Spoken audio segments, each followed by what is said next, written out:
केंद्रीय वित्त मंत्री निर्मला सीतारमण के द्वारा लोकसभा में भारतीय अर्थव्यवस्था पर श्वेत पत्र पेश करने पर कांग्रेस महासचिव जयराम रमेश ने कहा कि श्वेत पत्र में नोटबंदी, बेरोजगारी, महंगाई का जिक्र नहीं है। बढ़ती आर्थिक विषमताओं पर उन्होंने कुछ नहीं कहा।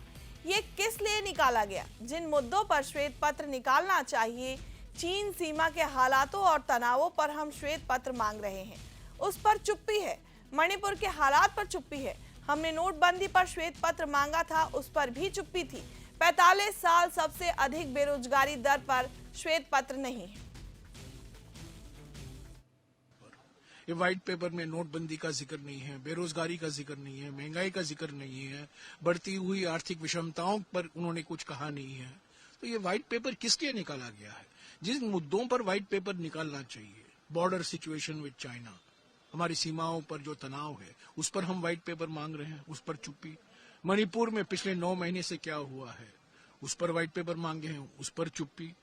हमने पहले नोटबंदी पर व्हाइट पेपर मांगा था, उस पर भी चुप्पी थी। जो 45 साल में बेरोजगारी बढ़ी है, उस पर कोई व्हाइट पेपर नहीं, उसका व्हाइट पेपर में जिक्र ही नहीं है। तो ये व्हाइट पेपर एक इवेंट है, ये इवेंट मैनेजर है ना, आडवाणी जी ने कहा था Narendra Modi brilliant event manager. ये एक इवेंट इन्होंने कर दिया है आखिरी दिन सत्र का, दोनों लोकसभा और राज्यसभा का। पर इस व्हाइट पेपर का जवाब हमारे ब्लैक पेपर में है, 10 साल अन्याय काल। तो 10 साल की हकीकत है।